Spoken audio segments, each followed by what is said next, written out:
people. I'm talking about liquid. Rich enough to have your own jet. Rich enough not to waste time. Well, in my book, you either do it right or you get eliminated. They're analysts. They don't know preferred stock from livestock, all right? The new law of evolution in corporate America seems to be survival of the unfittest. Good evening, stock traders, and welcome to Stock Traders Talk Radio here on a beautiful Tuesday night, April 24th, 2012. I am your host, STT.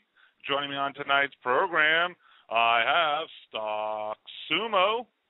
Hey, good evening, STT. Really pumped for tonight's interview. I'm excited. It's going to be fun. Yeah, this should be a fun one. I got a lot of background on this one. It's going to be good to go here. Cool. Also, joining us on the program tonight is Mr. Kopp. Hey, STT, Sumo, how you guys doing? Fantastic, sir. How about yourself? Oh, excellent. Great day. That's good to hear. Also on the program with us tonight is Sifakia. Aloha, STT, Kopp, Sumo. How you guys doing? Fantastic, sir. How about yourself? Doing great. That is good to hear. Now, everybody's tuning in tonight for another CEO interview.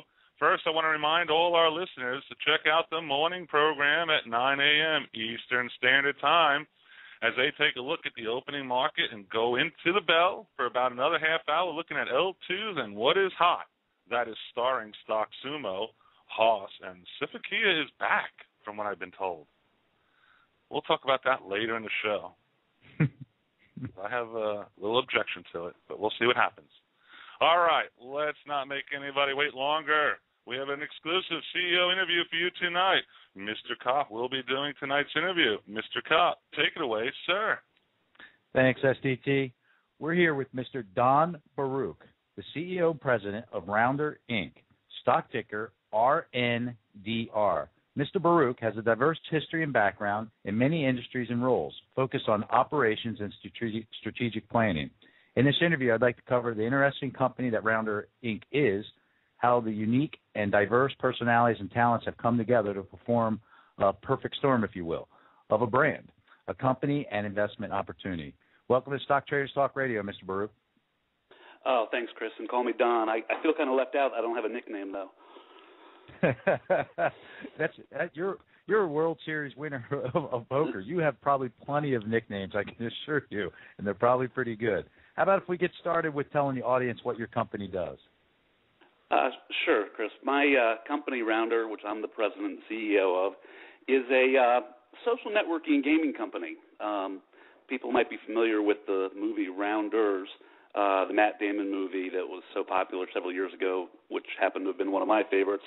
And actually, they're working on a Rounders, too.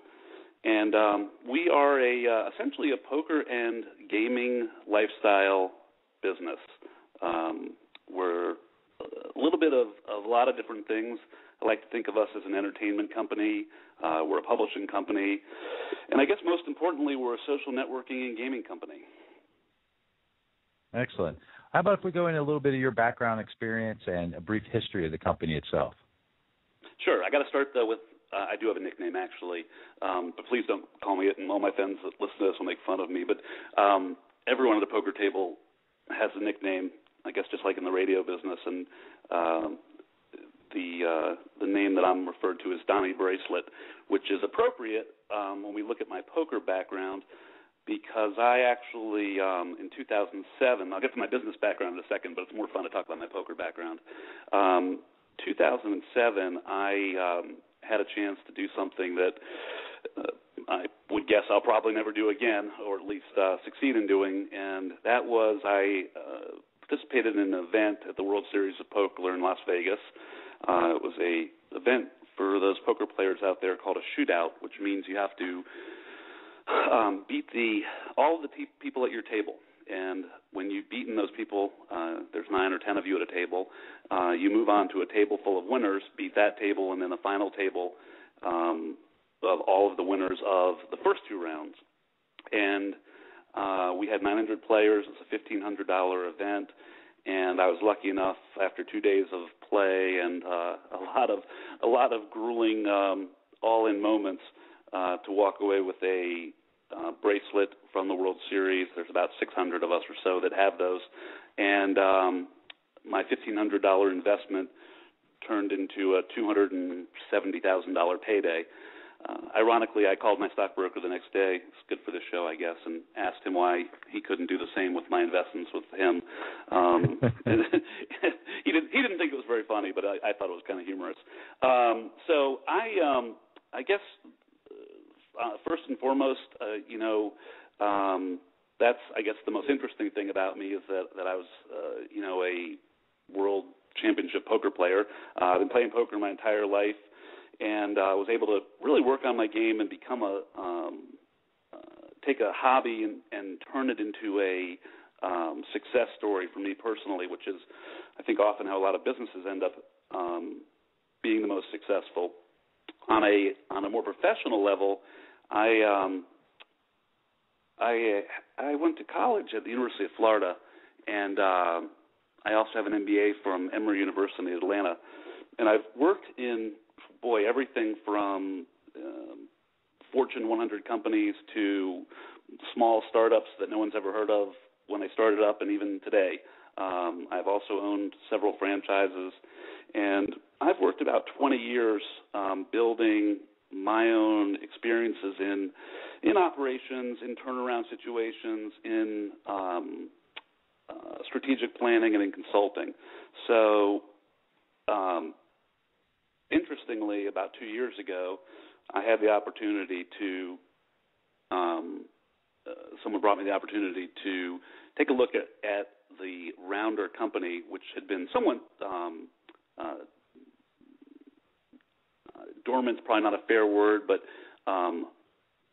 maybe underutilized for the great brand that it was, and take a look at looking at rewriting the business plan, sort of helping to re-energize the brand, looking to take the company public and raise some capital and then therefore execute our business plan. And it was perfect timing for me because it let me take something that I loved, which was poker, and was actually pretty darn good at, and apply all of the things I had learned in school and, more importantly, I guess, on the streets in the companies that I had been involved in, and bring them both together. And really, boy, it's been about maybe back, I guess, 14 months now or 16 months that since we first got involved with metamorphizing, if that's a correct word, the Rounder brand and sort of bringing it up to speed with the current things that are hot in the gaming industry and on the internet, like social gaming and social networking. Understand. Now, from my research, I realize that you're more of an emerging company right now, and a lot of the things that you're doing are from a marketing concept. Can you kind of talk about that, your marketing team and your approaches of where you're working towards?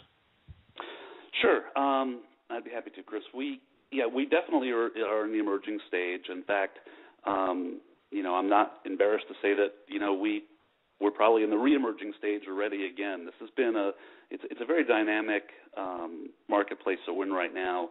You go back to the last few years and the way that people communicate, the way they socialize, the way they network, and even over the last 6 months, you can find, and we found this as we've gone to launch different forms of our gaming platform, and how important Facebook and social networking and texting and mobile phones and iPads have become. We've sort of reinvented ourselves even again, and we are now positioned, we feel, to utilize the people that we have on board. We are an American Indian-owned and operated company, which helps us tremendously with the relationships, with the tribes around the country. We have extensive relationships in Las Vegas, as well as in Atlantic City. We are a certified gambling junket in in Atlantic City. We are a networking business based on the makeup of the people really that we have behind the brand. And, our focus, I've talked about myself and my poker background. Obviously, in 20 years of business, I've made numerous contacts. And then the other people that we have a very, very strong focus in the entertainment industry, which is really what I think, the internet has become these days. Well, I would assume from a networking standpoint, with the fact that you're one of 500 people in the world to win a bracelet, that's got to provide some huge open doors for you, I would assume. It does. It's very, it's really cool. I mean, I still, my friends make fun of me, but I still get asked to take pictures of the bracelet and to sign autographs. And believe me, I'm the furthest person from that you'd ever imagine. When I'm in Vegas, I'm invited to special events with the top poker players in the world. I've done actually several other radio and television shows. I've taught classes. And most importantly, I think there's been business doors that have opened for me, where I can pick up a phone and pick up my cell phone and be in touch with those people that make the big decisions in gaming. Excellent. Now, what are your strategic direction? I mean, what's your business objectives right now? Well, I guess, our goal is to be the premier brand that revolves. I mean, ultimately, at the end of the day, we're always going to be a gaming, poker, gaming lifestyle organization. But what we've learned is that, originally our plan was always to, provide a great poker experience for people. We have a really cool brand. We have a beautiful tour bus. We have Rounder Girls. And we were always positioning ourselves to be ready for the legalization of gambling. And, we wanted to build up our player base. We wanted to provide the best experience, be a little unique in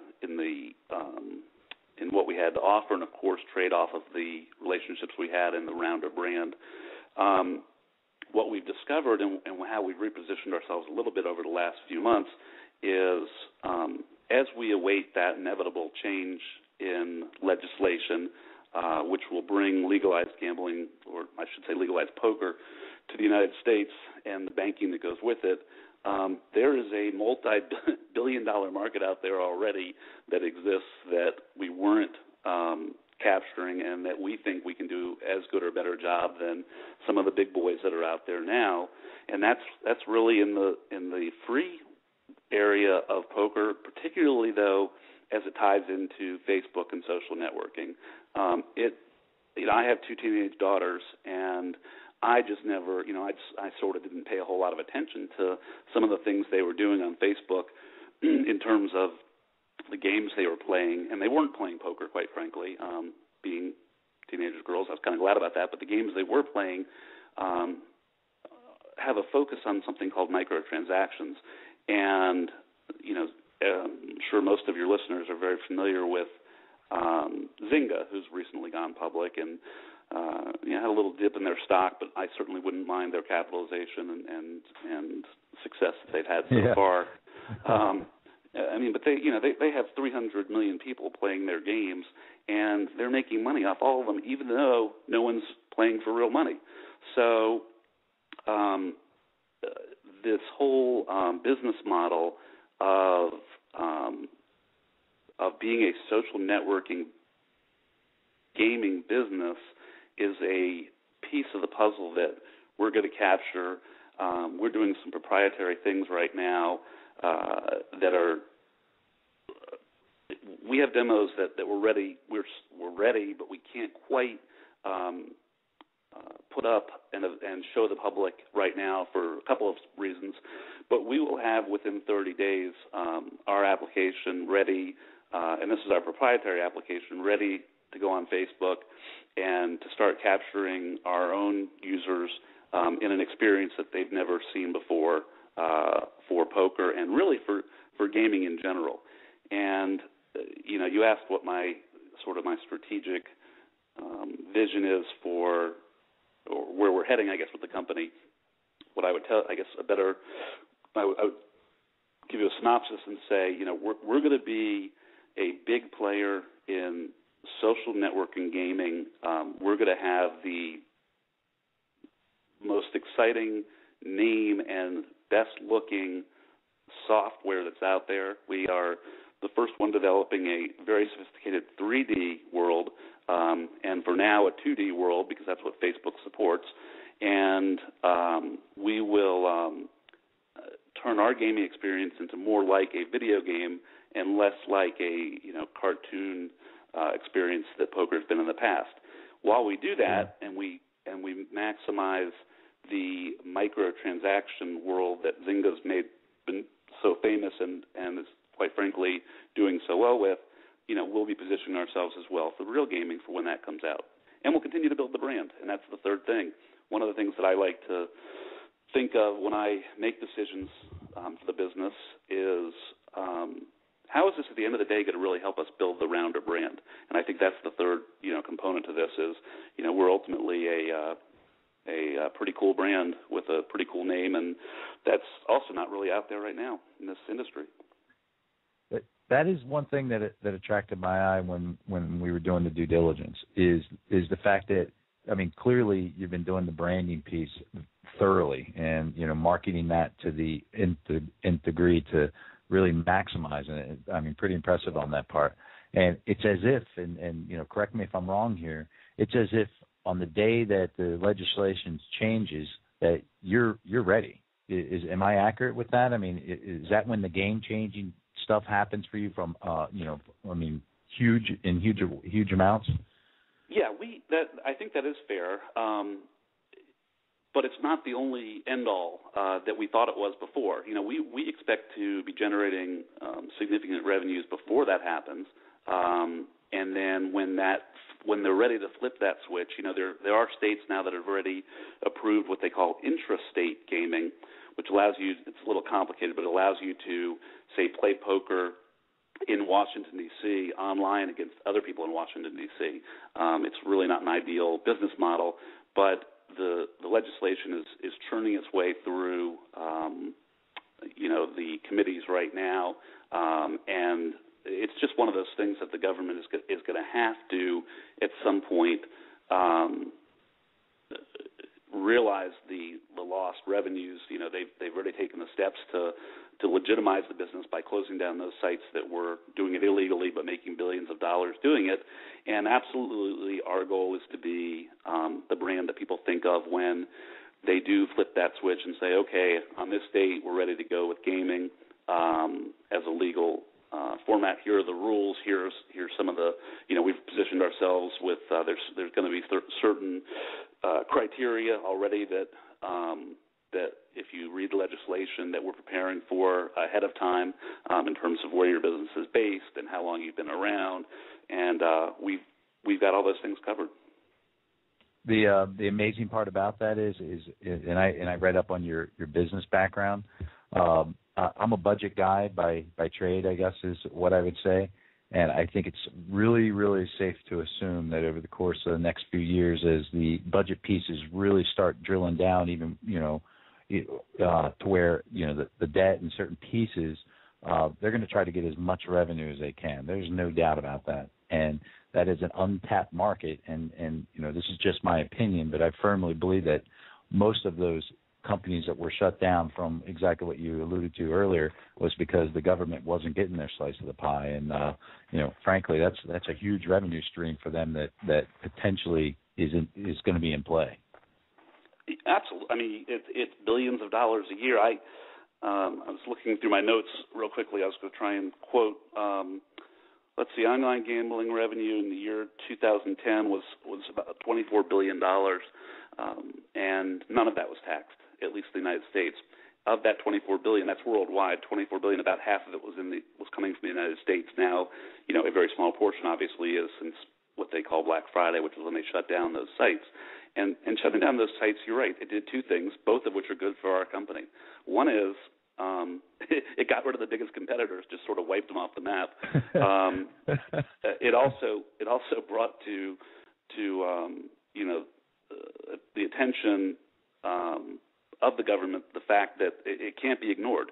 I'm not smart enough to figure out what the lost tax revenue is on $20 billion or $24 billion, but it's certainly enough in this economy that it can't be ignored. The third thing it did that's important for a company like ours is it's going to legitimize the business. It's going to regulate a very there are people that were betting hundreds of thousands of dollars online in an unregulated business, and there were people that lost hundreds of millions of dollars because once the companies were shut down, that money just disappeared. So there will be rules and regulations that we're totally in favor of, and hopefully, I'd like to be a part of helping to form those. Absolutely. Now, regarding the industry itself, what exactly, is the significance of the industry and your specific targeted audience for your service and for your sites? Well, it's funny. If you'd asked me that question 6 months ago, I'd have told you that, based on my experience, we're going after the 18 to 24-year-old male, sitting in his dorm room playing online poker.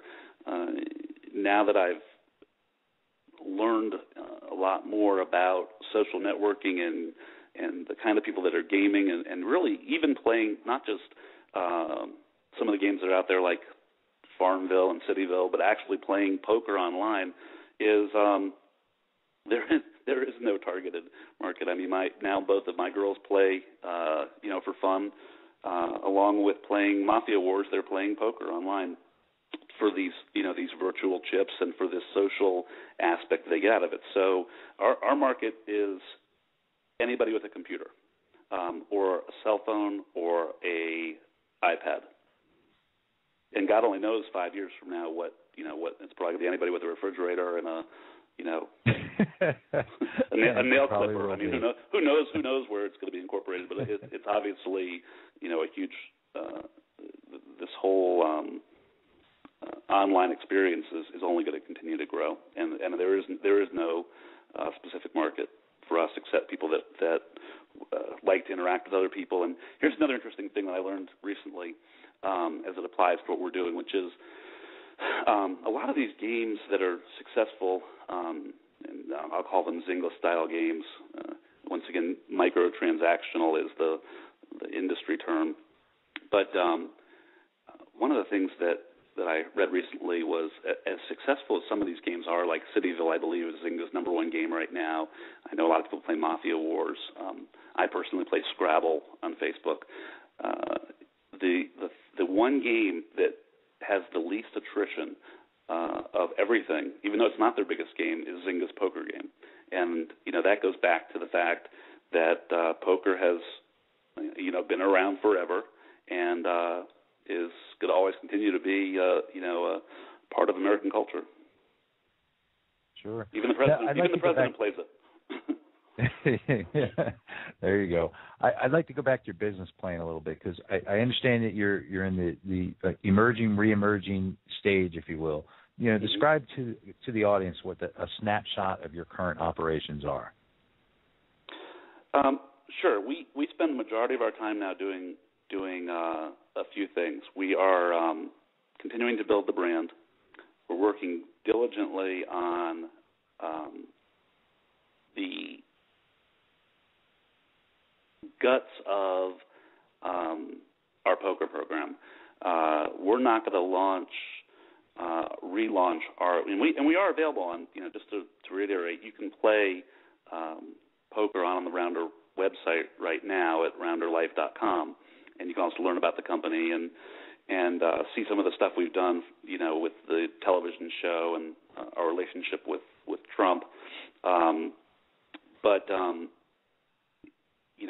in the meantime, we are spending the majority of our resources, both intellectually and financially, in getting ourselves positioned to launch a blockbuster application.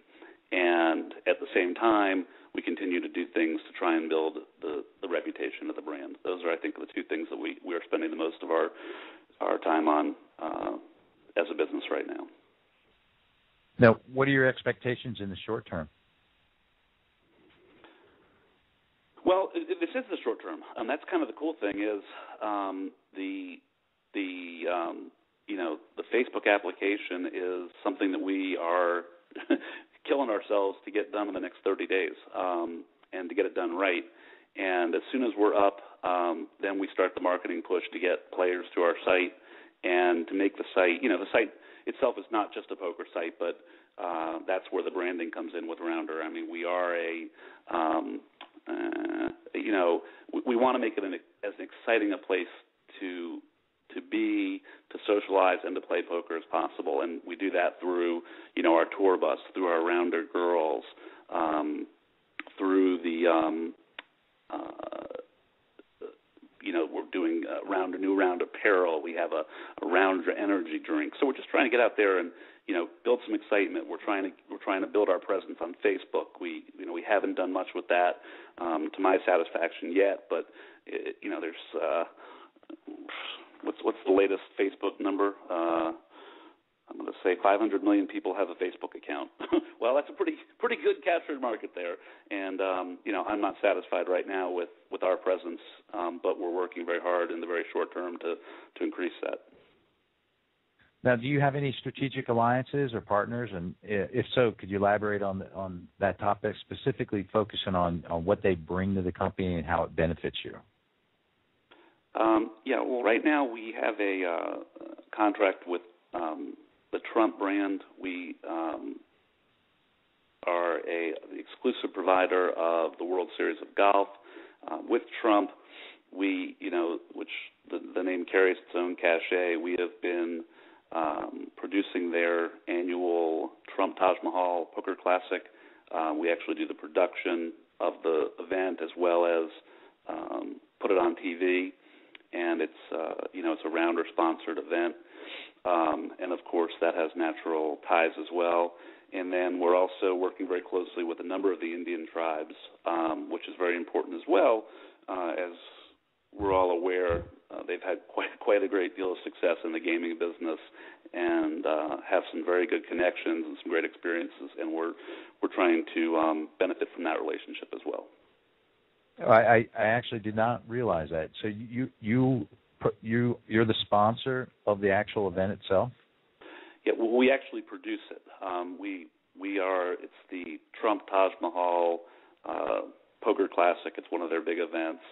And for the last few years, we have been producing that. And actually, internally, we have our own production company that literally does the filming, cuts the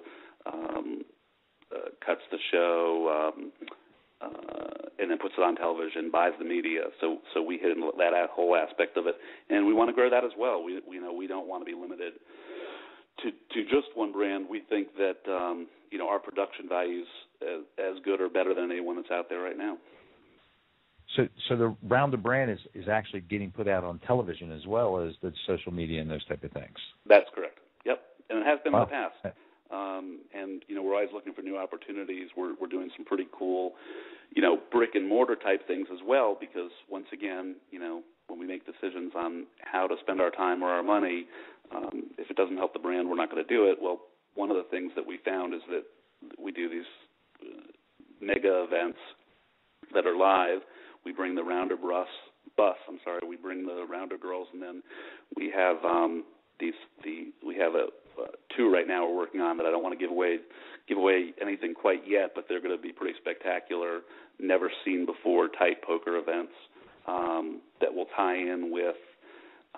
They'll be poker based, and they'll be poker. People will be playing poker, but we'll be benefiting from and utilizing our relationships that we have in the music and entertainment industry to tie some pretty cool things together. Yeah, I saw the bus and I saw the Rounder Girls. I mean, I envy you to a certain degree. Well, you really like that bus. You really wish you could drive that bus, don't you? I'll tell you what, that's pretty impressive. That's got to be some exciting times, and I mean, yeah, I mean, it's kind of it's interesting with what you're doing, because clearly all these steps are building the brand. I mean, I know you're saying it, but I mean, you're really doing it in all these different aspects. From, you know, the pieces. I did not realize that you were producing the actual event at the Taj Mahal. I mean, it's a pretty big deal. So I'm going to definitely dive into that a little bit more. Maybe I'll be able to attend one of those. That'd be pretty interesting.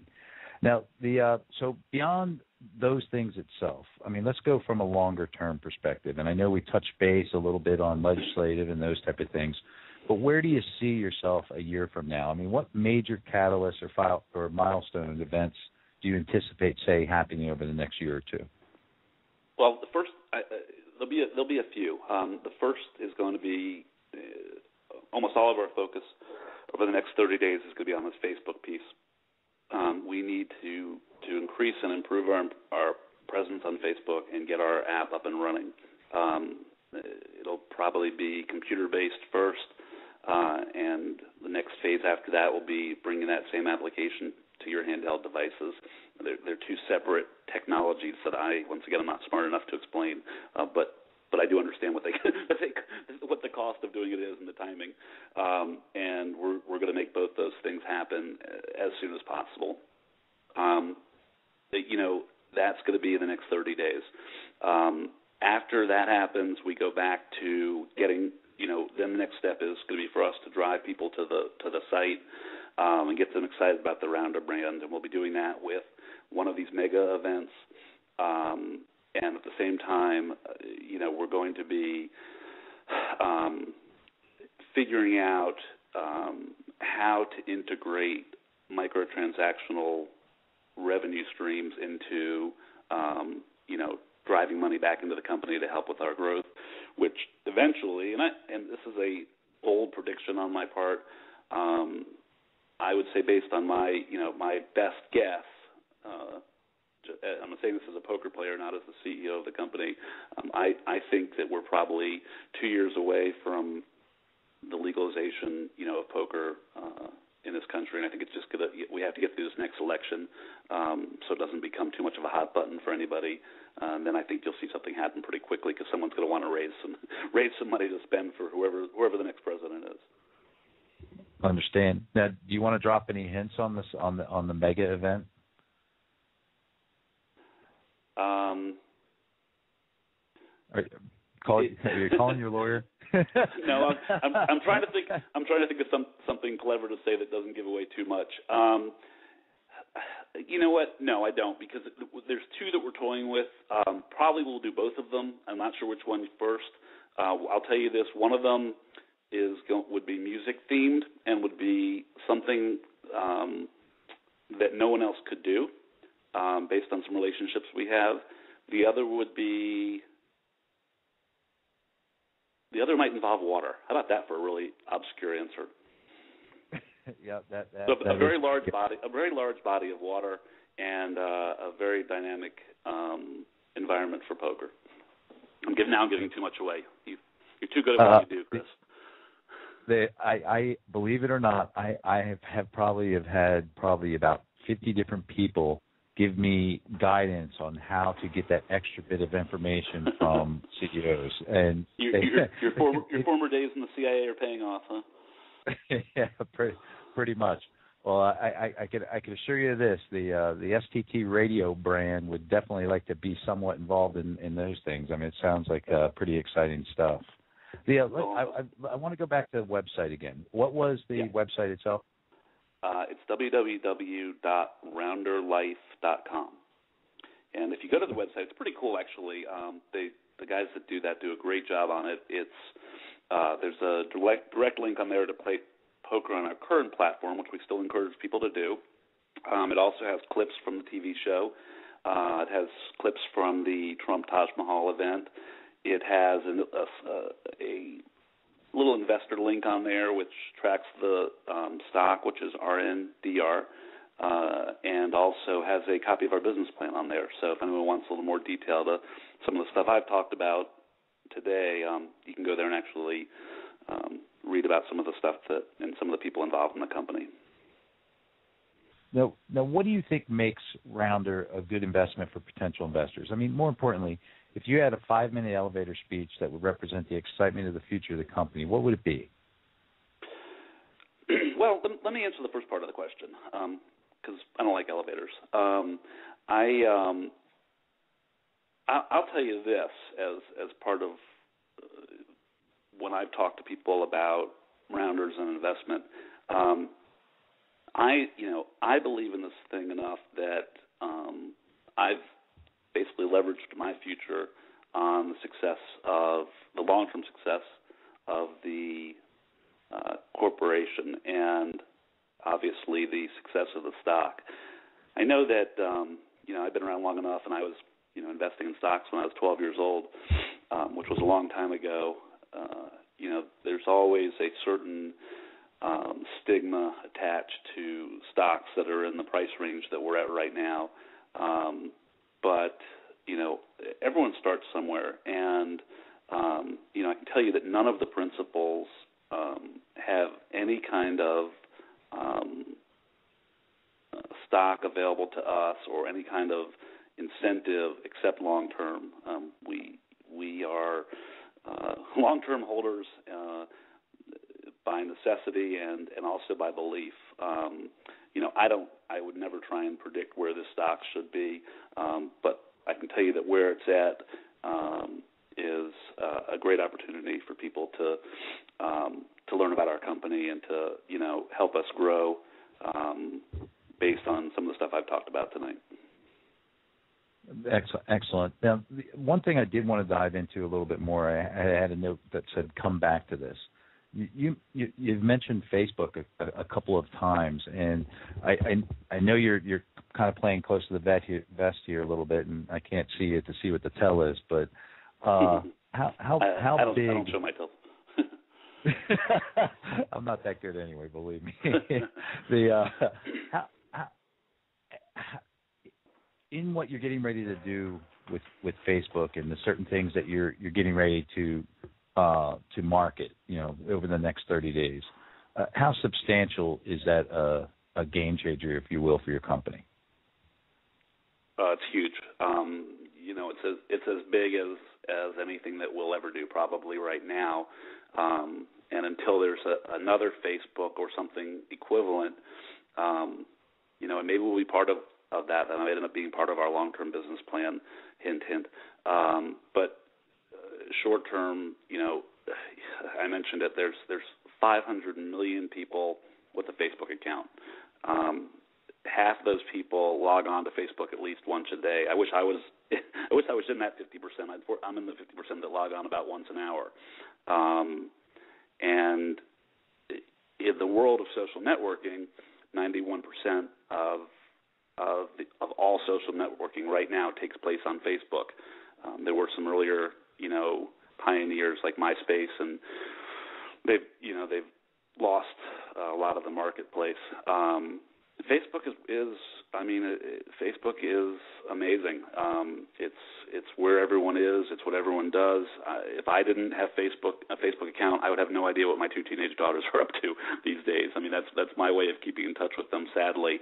And the cool thing about Rounder and our poker and social networking site being part of Facebook is 35 million people play poker on Facebook right now. 35 million. And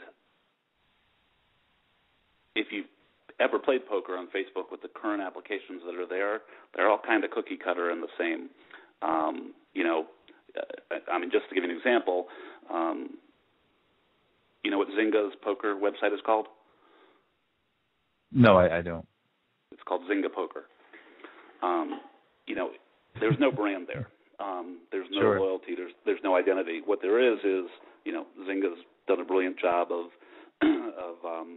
identifying games, making them fun, and linking them all together through these microtransactions. We want to do the same the same thing. The platform's already there.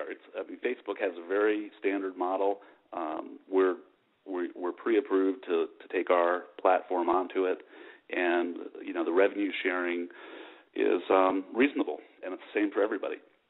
So Facebook takes a piece of the pie, and under our new platform that we plan to be launching under, we'll wholly own it. So we won't be sharing that with anybody except Facebook. Oh, that's excellent. I'm actually looking forward to that. I mean, the beauty to it is especially when you're at that stage where you're so close, and you kind of set it and you put it out there that you have 30 days until you're there. I mean, the excitement and anticipation for all of that has to be just kind of escalating in the Rounder house, if you will. Oh, it's. I mean, I get calls every day.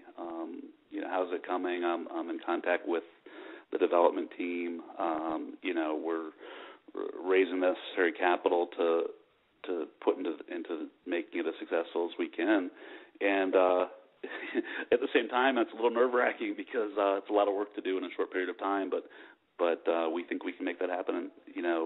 In the next 3 weeks or so, and 4 weeks, and we'll do whatever it takes to make that happen. Well, Mr. Baruch, I mean, some impressive stuff, and we really look forward to the events that are going to happen with Rounder here in the near-term future. And we'd like to thank you for taking the time out to speak to our audience, and also would like to have you and extend to you, actually, an open invitation to come back on the show in the future and kind of tell us where you are.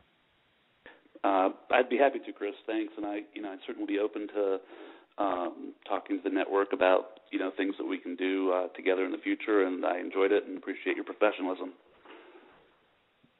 All right, sir. Have a great evening. All right. Thank you very much. Good night. All right, good night. That was Mr. Don Baruch, the CEO and president of Rounder Inc., stock ticker RNDR. Good stuff there, Mr. Kopp. That's right up our alley, to tell you the truth. And quite frankly, I need to call Mr. Baruch and get STT Radio having a spot someplace, I think. I mean, seriously. I mean, look at the marketing that company is doing. I mean, they're really doing some serious branding on that. I mean, you guys know what sells.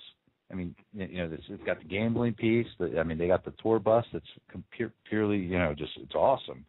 And the Rounder girls. I mean, I'm married, so I'm going to save my comments. But hopefully, some of the single guys that are associated with this show will chime into that. But I mean, that's money in the bank. It sells. It's what it does. If for any reason you missed any portion of tonight's interview, you'll be able to catch it in its entirety on Investors Hub under videos and in market commentary, approximately 9:45 Eastern Standard Time tonight. Very interesting stuff, and I'm going to throw out some speculation for you. You ready? Sure. Can I do that? Why not? Are you okay with it? I'm okay with it. 2 major events coming up, he said, right? Mega events. He didn't just say events. That involves water. Mega events, okay. One of them involves music, correct? Mm-hmm. And one of them, he said, involved water. Mm-hmm. Okay. My speculation on that, okay, is the music has something to do with the Hard Rock Cafe. There are 2 separate ones.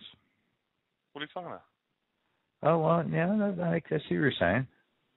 Well, the Hard Rock Cafe has a casino in Vegas, right? And right here in Florida. Really? Yeah, right there in Tampa. Hard Rock Cafe and Casino, Hotel and Casino it's called. Okay, That's my speculation number 1. Let's see if I'm right on that.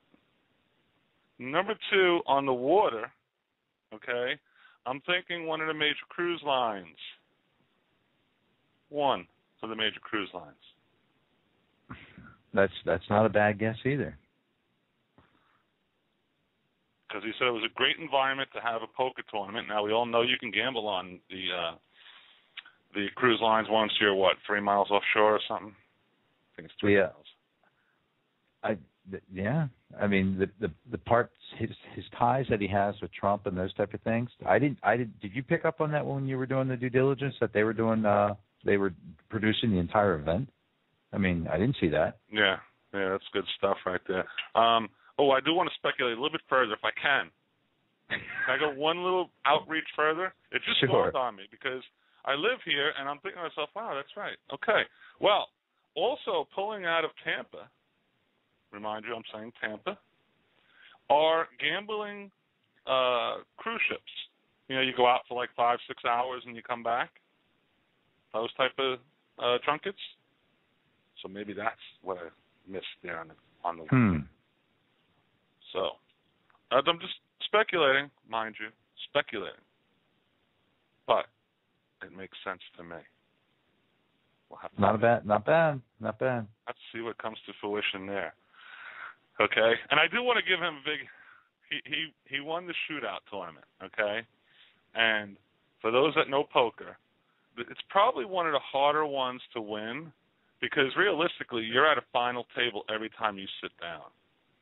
And you have to eliminate that whole table. It's not where you're at a table and you might eliminate 2 or 3 or 4 players and then, 2 or 3 more come back in so that, there's fresh blood at the table. You're sitting there playing the same people the whole entire time. So it makes it a lot more difficult.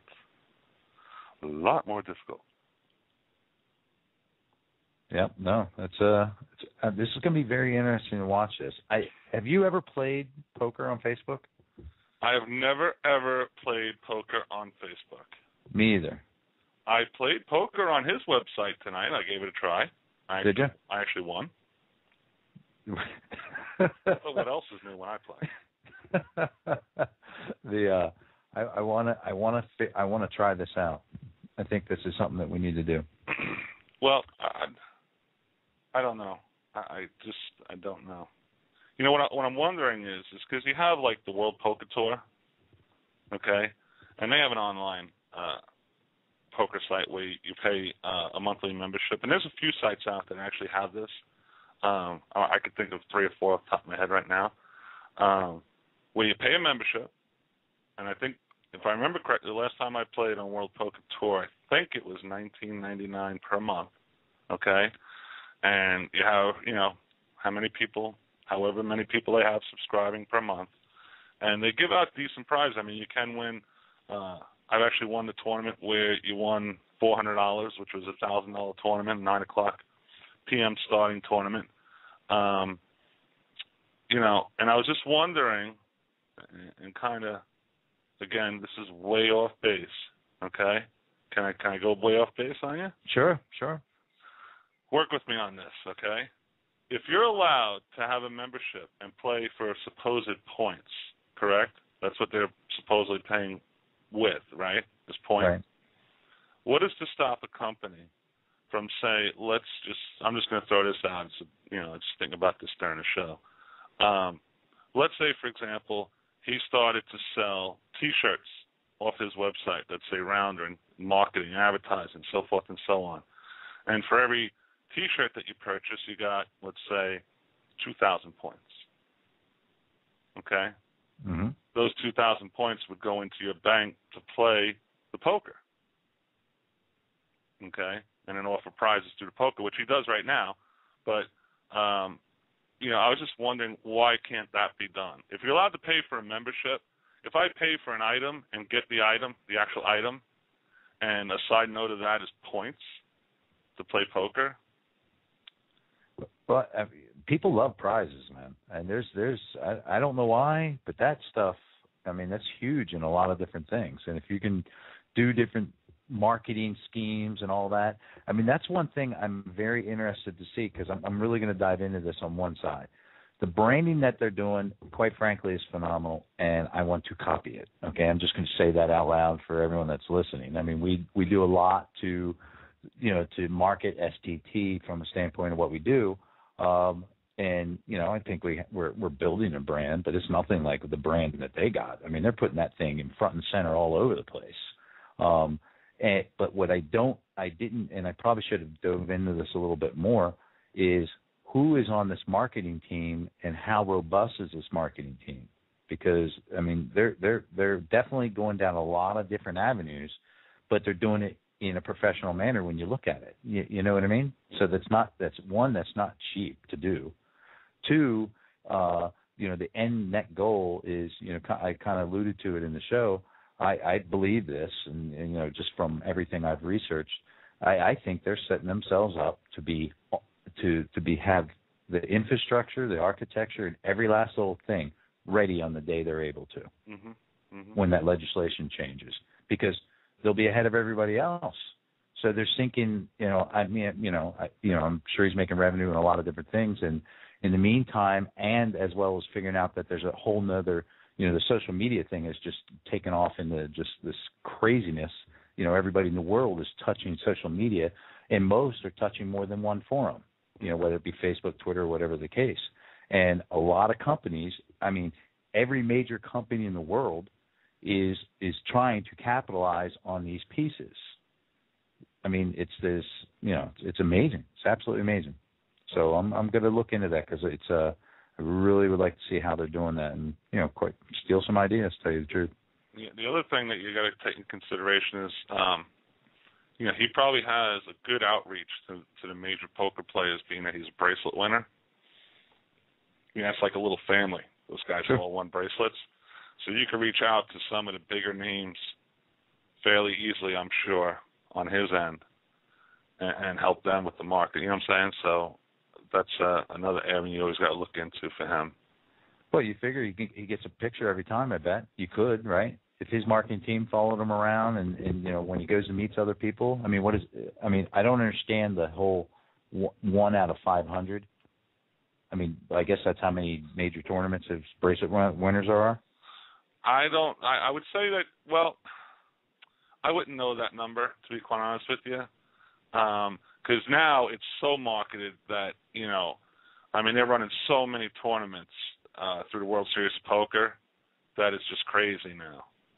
I'm sure back in the day, when Doyle Brunson was winning and people of that nature, Phil Hellmuth, maybe they had 1 or 2, maybe 3 tournaments. Because I remember back then, poker wasn't a big deal. Everybody played it, but I didn't go to a casino to play poker.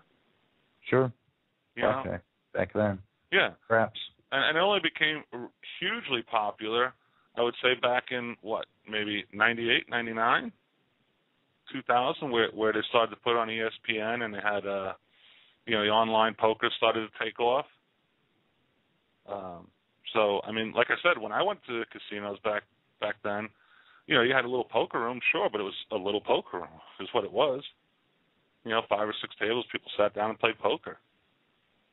So, but it's really taken over, and, the availability to play online when it was legal to play, I guess it was legal at the time, right? Everybody started playing. Throw $100 in, see what happens, It's like anything else. It's good stuff. Did you ever play online poker? Yes, of course. You did? Okay. Of course. I think everybody has. I don't know about everybody, but a lot of people certainly have. Well, most that say they haven't probably have. That's the way it works?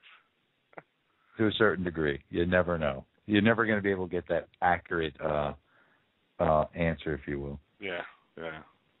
And any time you can mention a Trump name, it's always a bonus. Always a bonus, Mr. Trump. Stock Sumo, Sifaki, anything to add? No, I think you guys did a great job at recapping some very valid points. Awesome job on the interview tonight, Cop. Thanks, buddy. Thanks. Super stuff. Yeah, good stuff, Cop. And I really like that idea, that's for sure. I can see how that's going to work. All right. Well, then you're going to be entertained by STT's trip to Atlantic City. Are you ready for it? Yeah. Oh, boy. Are you ready? Some have heard this, some have not. If you haven't, oh well, you're going to hear it now. If you have, I hope you'll listen again, because it's the same story as it was before. All right, so just tell the wife I'm going down to Atlantic City, which was an every other weekend occasion for me when I lived in New York. And normally I go down there, and first thing I like to do is after I check in, I run down to the casino, and my first game I like to play is I like to play roulette.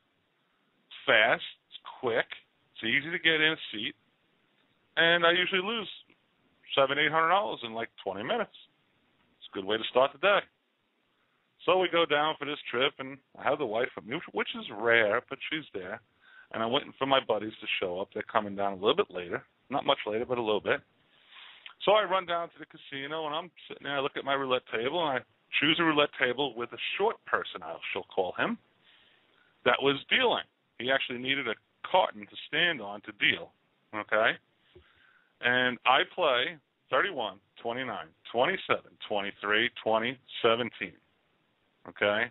I will sometimes play 13, 11, and 7, okay? So I sit down at the table, and my normal starting bet is a quarter on each one of my plays. Sit down. No sooner do I sit down, my host walks over, is everything okay? I say, yep, just starting out. She goes, okay, I'll check back with you later. Sit down, dealer rolls, boom, 31 comes out. All right, 1750, banking, 1750, bank it. Go back out. Now I'm pushing my bet a little bit, 50, 50, 50 all over the board. Dealer rolls. I throw him a quarter chip as a tip for my first hit. Boom, 31 comes out again. Now that's 3,500. Bank, bring it in. Now I push again. Throw 100 on each one of my plays. Dealer rolls, throw him a 50. Boom, 29 comes in. It's a great story. I don't have enough time to tell it right, though. So anyway, I get my bank. I clean all of my chips up. I put it back out. Now there's like people watching me play, and there's a bunch of young kids playing. And dealer rolls again, throw him the tip. Boom, 29 comes out again. So now I'm like, screw this. Now I'm surrounding my numbers. Max table. Table max on every one of my numbers. So to make this story a little shorter, because I only have 3 minutes, I 31-31, 29-29, okay? Next two rolls, well, guess what they were? 27-27. Okay, bank, bank, bank, chips out. Host comes back over, looks at me, goes, wow. I said, not a bad start, okay? Chip back out on the table, max again. Pit boss comes running over. Whoa, you got too much out there. I'm like, what are you talking about? Because you got a little bit over 200 over there. So, okay, we'll take it off. Dealer rolls, throwing the tip. Boom, 23. Set it up again. Dealer rolls. Boom, 23. I'm like, this is just not happening. Now I got like 40, 50 people watching me play. Everything's table max. I'm sitting there. My wife's still upstairs, and I'm just like in awe. And I'm like, this is just crazy. So I'm still tipping like crazy. The pit boss is with me. My host is with me. Would you believe it? Next roll, 20. Boom. Bank it. Sit there, chip back out. Next roll, 20. Boom. Bank it again. Okay? So I've hit back-to-back combinations on all my major numbers right in a row since I've sat down. Not one bad roll. Not one loss. So now these young kids, they're starting to play my plays, and they got like $10 on them, and they're going crazy because they're winning. Set it back up. What number was up to, 20? Was I on my 20? 20s came out, 2 in a row. Next roll, 17. Boom! That's me again. Home run. Next roll, 17. That's me again. All right in a row. Okay? So I'm sitting there, and the next roll, it comes out 2. The number 2 comes out. I don't play number 2. I turned to the pit boss. I said, well, that's been fun. Rack me, and I'm leaving. And they come over with my racks. I rack up all my chips. My pit boss is there. My casino host is there with me. She has security come over, walk me out of the casino into the elevator, up to my room. I open my door. They leave. I walk in. I show the wife all my racks of chips. It was beautiful. Jeez. Beautiful. Gotta love it. Gotta love it. I will never say how much money it really was, but it was a lot. This is STT Radio. We hope you enjoyed tonight's show. We'll be back on tomorrow night, and don't forget the morning show tomorrow morning, 9 a.m. Eastern Standard Time. This is Stock Traders Talk Radio, wishing everybody out there the best in all your trades, and may your portfolio always be green. This is Stock Traders Talk Radio, and we are out. Apple earnings blowing them away. Watch Apple in the morning. Big gapper coming.